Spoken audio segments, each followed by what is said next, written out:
सूर्यदेव को जल देने वाले लोग कान खोलकर सुन लो, वरना गरीबी कभी पीछा नहीं छोड़ेगी। भक्तों, क्या आप भी हर सुबह तांबे का लोटा लेकर सूर्यदेव को जल अर्पित करते हैं और फिर भी आपके घर से दरिद्रता जाने का नाम नहीं ले रही है?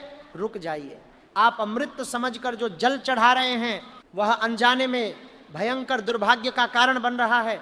आपकी एक छोटी सी भूल सूर्य के शक्तिशाली वरदान को एक विनाशकारी श्राप में बदल रही है। आज मैं आपको जल चढ़ाने के पीछे का वह रहस्यमय विज्ञान और शास्त्रों का वह गुप्त नियम बताने जा रहा हूं, जो सदियों से आम इंसानों से छुपा कर रखा गया था। आज हम उन भयंकर गलतियों पर बात करेंगे जो अक्सर लोग सूर्यदेव को जल देते समय करते हैं।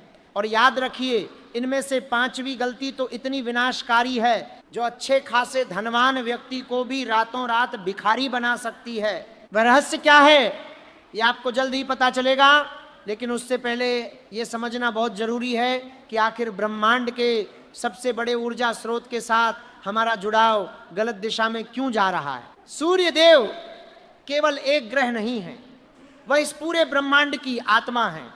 जब आप उन्हें जल अर्पित करते हैं तो आप केवल पानी नहीं गिरा रहे होते, बल्कि आप अपनी आत्मा का सीधा संपर्क उस महाशक्ति से कर रहे होते हैं।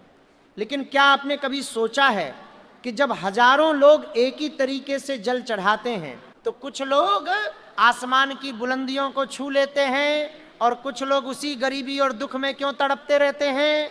इसका उत्तर हमारी प्राचीन कथाओं में छिपा है। पुराणों में एक कथा आती है, एक बहुत प्रतापी राजा था। वह हर सुबह नियम से सूर्य देव को अर्घ्य देता था। उसके पास धन दौलत की कोई कमी नहीं थी, लेकिन धीरे धीरे उसके राज्य में अकाल पड़ने लगा, खजाना खाली होने लगा।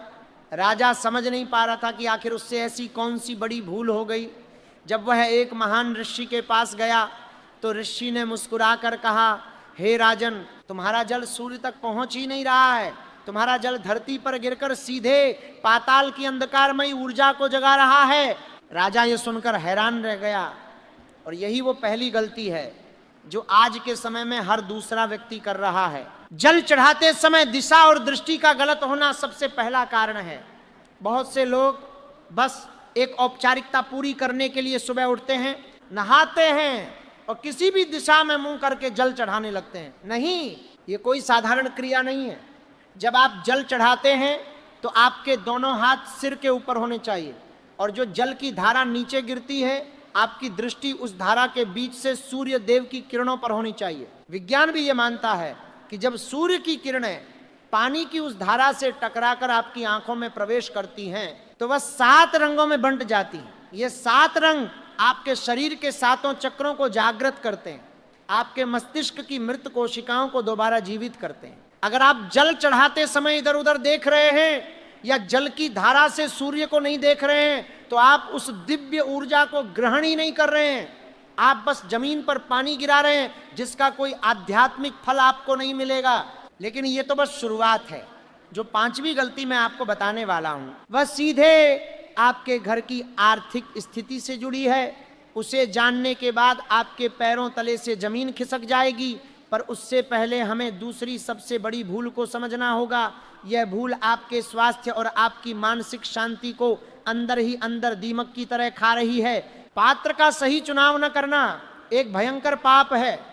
आज की इस आधुनिक दुनिया में लोगों ने अपनी सुविधा के अनुसार नियम बदल लिए हैं।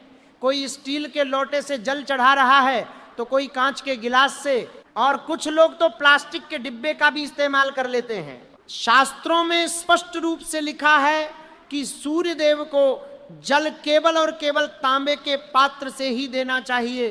तांबा सूर्य का धातु है। जब जल तांबे के लोटे में रखा जाता है तो वह जल सामान्य जल नहीं रहता, वह औषधीय गुणों से भर जाता है। जब आप उस तांबे के लोटे से जल अर्पित करते हैं तो तांबे के तत्व उस जल की धारा के साथ मिलकर आपके आसपास एक सकारात्मक ऊर्जा का घेरा बना देते हैं। स्टील या प्लास्टिक राहु और शनि के प्रतीक हैं। अगर आप इन धातुओं से सूर्य को जल देते हैं तो आप सूर्य और शनि का एक ऐसा टकराव पैदा कर रहे हैं जो आपके जीवन में भयंकर लड़ाई झगड़े, मानसिक तनाव और दरिद्रता को आमंत्रित करेगा। आपके बनते हुए